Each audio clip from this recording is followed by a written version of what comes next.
नमस्कार। आज देश की तमाम फटाफट खबरों में आपका स्वागत है। आपसे निवेदन है कि अच्छे समाचारों के लिए, देश के उचित समाचारों के लिए आप हमारे चैनल को सब्सक्राइब करना ना भूलें। तो बढ़ते हैं खबरों की ओर। रूस ने दावा किया है कि उसने यूक्रेन के दक्षिण शहर खेरसन को पूरी तरह से अपने कब्जे में ले लिया है। हालांकि शहर के मेयर का कहना है कि खेरसन अभी भी यूक्रेन के हाथों में है और शहर रूस के कब्जे में नहीं है। वहीं रूस यूक्रेन में काफ़ी तबाही मचा रहा है और देश के कई शहरों को तबाह करने में लगा हुआ है। रूस के अनुसार इस युद्ध में अभी तक उसके 498 सैनिक मारे गए हैं। यह पहला मौका है जब रूस की ओर से इस युद्ध में उसके कितने सैनिक मारे गए हैं इसकी जानकारी दी गई है।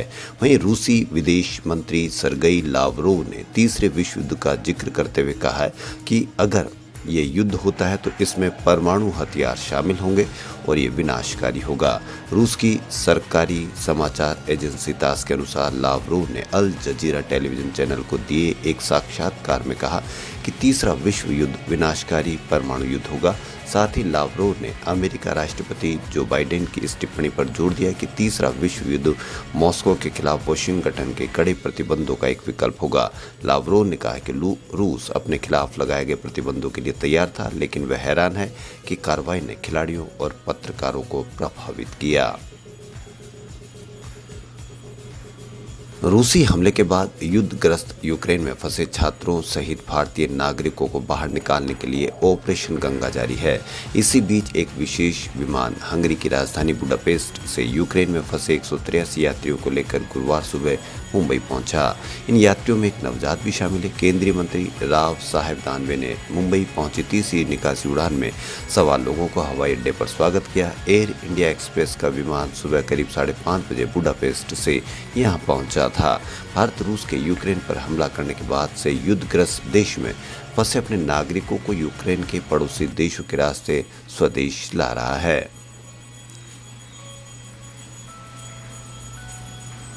रूस ने कहा है कि भारत को S-400 मिसाइल डिफेंस प्रणाली की आपूर्ति पर पश्चिम देशों द्वारा उस पर लगाए गए प्रतिबंधों से कोई असर नहीं पड़ेगा।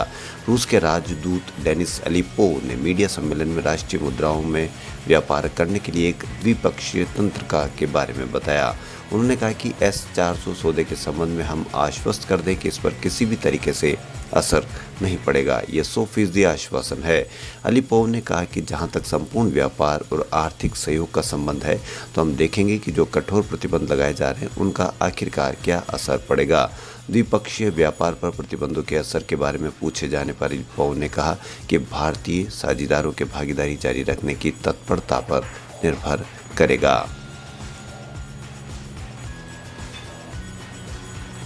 वहीं उत्तर प्रदेश विधानसभा चुनाव के छठे चरण के लिए आज मतदान जारी है।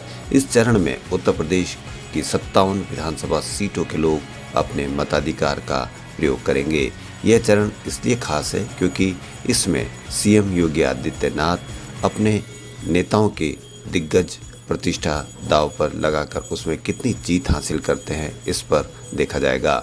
मतदान सुबह 7 बजे से शुरू होकर शाम को 6 बजे तक चलेगा।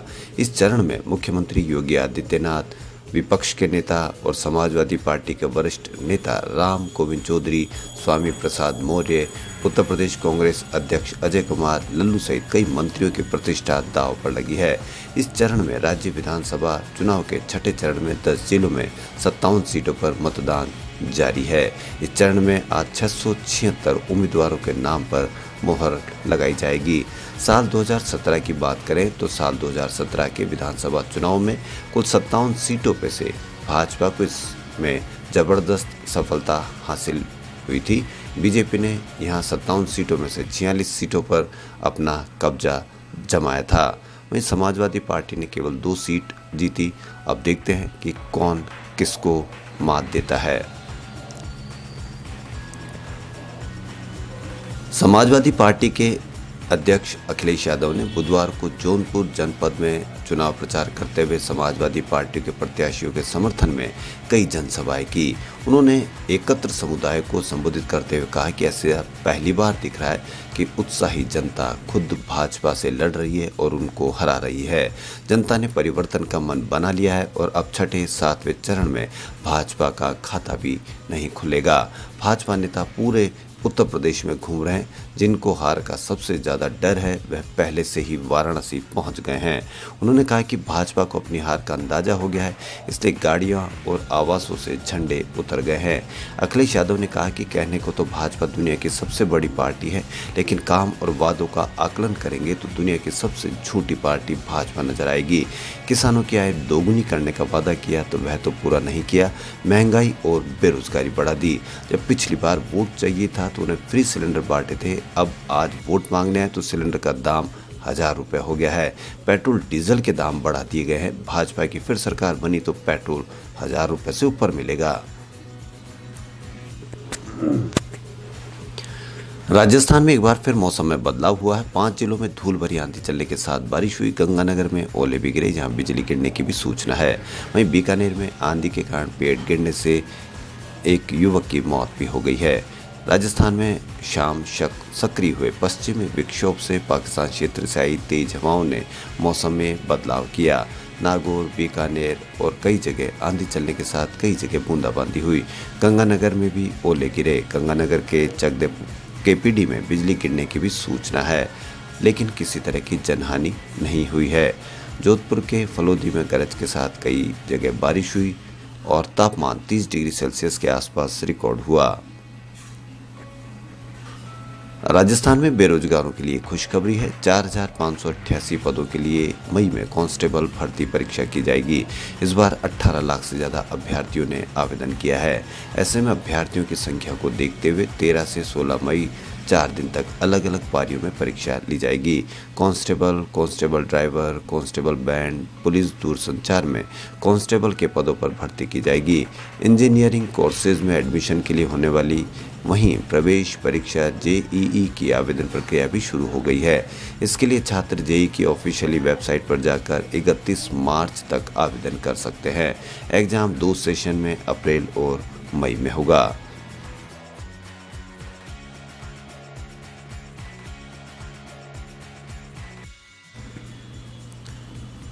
साल 2022 में कई बड़ी फिल्में रिलीज हो रही है, लेकिन कुछ बड़े बजट की फिल्में ऐसी भी है जो इस साल की बजाय अगले साल रिलीज की जाएगी। कोरोना महामारी की स्थिति में सुधार आते ही बड़े फिल्म मेकर्स ने अगले साल रिलीज होने वाली फिल्मों की रिलीज डेट अनाउंस कर दी है। साल 2023 में रिलीज होने वाली फिल्म एक माइथोलॉजिकल फिल्म होने वाली, जिसे रामायण पर तैयार किया जा रहा है। फिल्म में प्रभास, राघव, सैफ अली खान, लंकेश रावण की भूमिका में नजर आएंगे, जबकि कृति सेनन जानकी के रोल में है। फिल्म को हिंदी, तेलुगु भाषा में रिलीज किया जाएगा। फिल्म को साल 2022 के आखिर में रिलीज किया जाने वाले था, लेकिन अब ये अगले साल रिलीज होगी। खबरों में फिलहाल इतना ही। यदि आपको हमारा चैनल पसंद आए तो लाइक, सब्सक्राइब और शेयर अवश्य करें। धन्यवाद।